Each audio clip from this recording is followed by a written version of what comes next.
मई माह के अंतिम 3 दिन 29 मई, 30 मई और 31 मई ये कुंभ राशि के लोगों के लिए कैसे होने वाले हैं।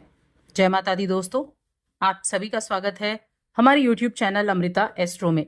और इस वीडियो में मैं बात करूंगी इन 3 दिनों के तिथि, नक्षत्र, योग और उनके द्वारा होने वाला प्रभाव।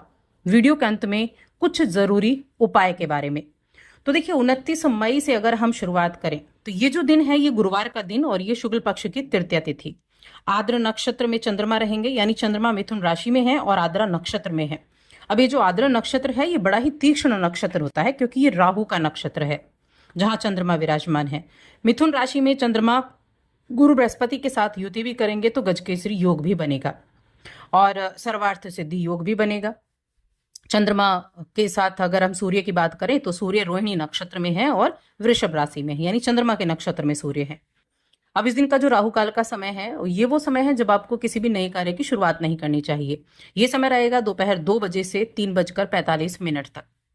अब 30 मई का दिन, तो ये शुक्रवार का दिन है, शुक्ल पक्ष की चतुर्थी तिथि, विनायक चतुर्थी।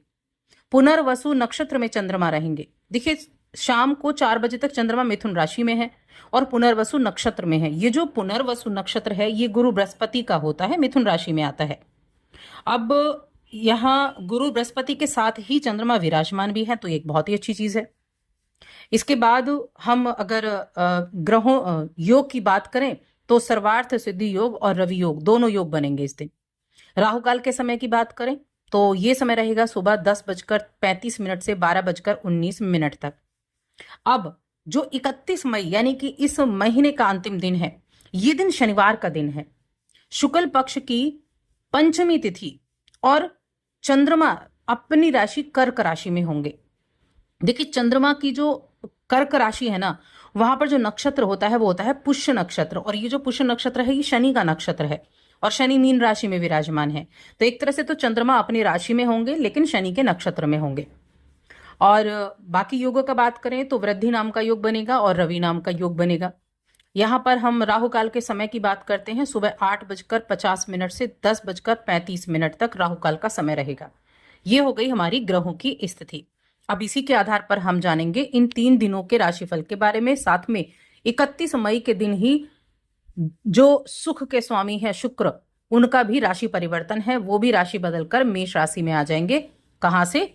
मीन राशि से। अब सबसे पहले बात करते हैं हम 29 मई की, लेकिन उससे पहले एक छोटा सा निवेदन, चैनल पर पहली बार आए हैं तो सब्सक्राइब जरूर कर लें। देखिए, 29 मई की अगर मैं बात करूं तो आपकी हेल्थ के लिए अच्छा दिन है। कुंभ राशि के जातकों के लिए चंद्रमा पंचम भाव में है, गुरु बृहस्पति के साथ बैठे हुए हैं। किसके नक्षत्र में है? राहु के नक्षत्र में है। राहु आपके 11th हाउस में बैठा हुआ है जो पंचम पर दृष्टि भी डाल रहा है।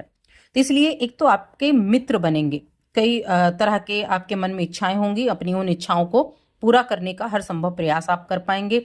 और गुरु के साथ होने से जो गजकेसरी योग बना है, आपका जो ध्यान है वो आपके अपनी हेल्थ को इम्प्रूव करने की तरफ भी रहेगा।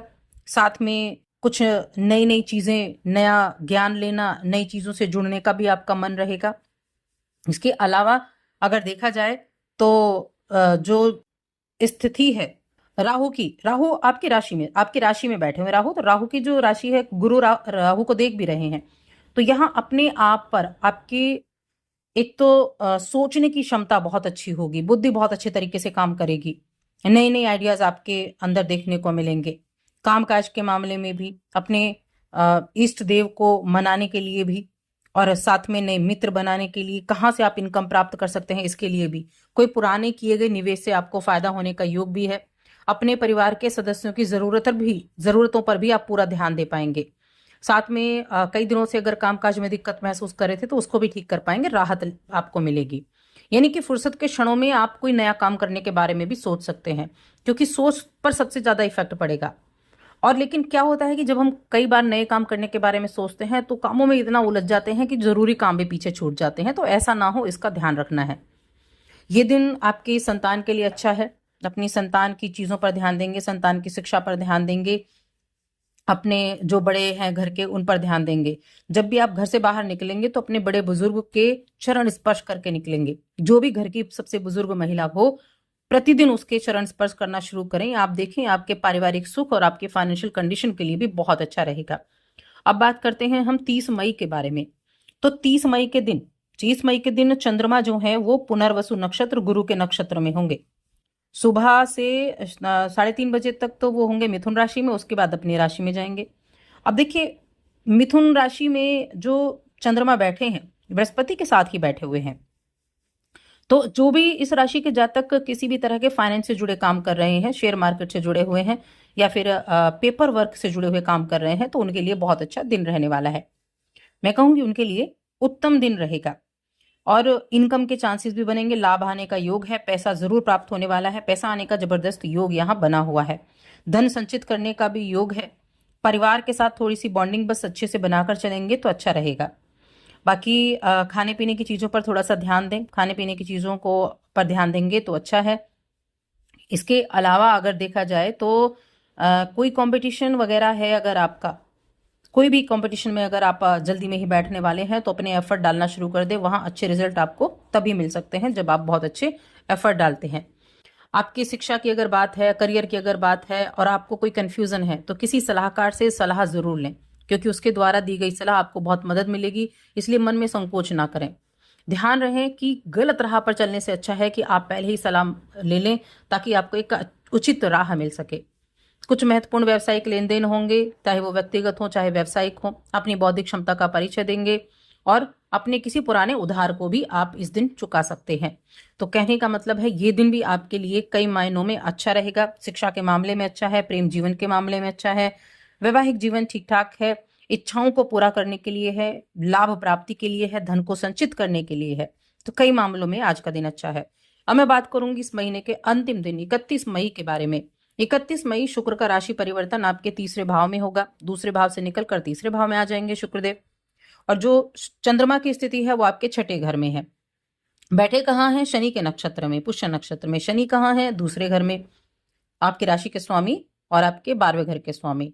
तो विदेश से जुड़े हुए लाभ प्राप्त हो सकते हैं। विदेश से पैसा आने का योग बना हुआ है कि आज अकाउंट में पैसा जरूर आए। कहीं इन्वेस्टमेंट करने के बारे में सोच सकते हैं। अपने ऊपर खर्चा करने के बारे में भी सोच विचार आज आप कर सकते हैं। किसी तरह की सेवा, दान, पुण्य, इस चीजों में भी आज आपका खर्चा हो सकता है। दान पुण्य के कामों से आप जुड़ेंगे। और चंद्रमा देखिए वैसे तो अपनी राशि में है, लेकिन छठे घर में है।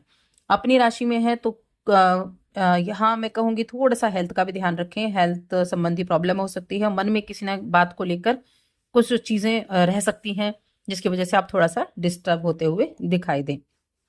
तो अपनी सोच पर थोड़ा सा नियंत्रण रखें। मेडिटेशन वगैरह करेंगे तो ज़्यादा अच्छा रहेगा। लेकिन विदेश से जुड़े कामों के लिए अच्छा है और एक्सपोर्ट इंपोर्ट का काम करते हैं तो उनके लिए भी ये जो दिन है अच्छा है।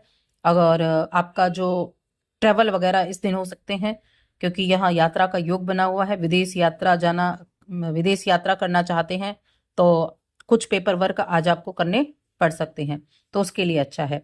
और साथ में किसी ना किसी तरह के, मैं कहूंगी अगर आप इस दिन कर्ज वगैरह लेते हैं तो उसको थोड़ा सा ध्यान रखें। देखिए इस दिन एक योग बहुत अच्छा बना है, रवि पुष्य योग।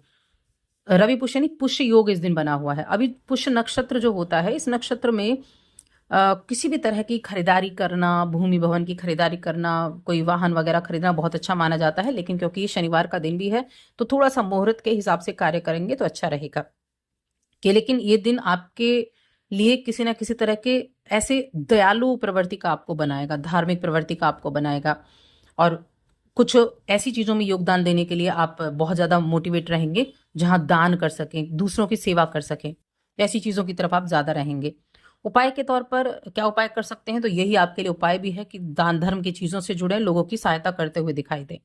तो इस उपाय को आप कर सकते हैं। बाकी शुक्र के ऊपर मैं ऑलरेडी एक वीडियो बना चुकी हूं, उसको आप जाकर देख सकते हैं कि शुक्र के गोचर का प्रभाव कैसा रहेगा।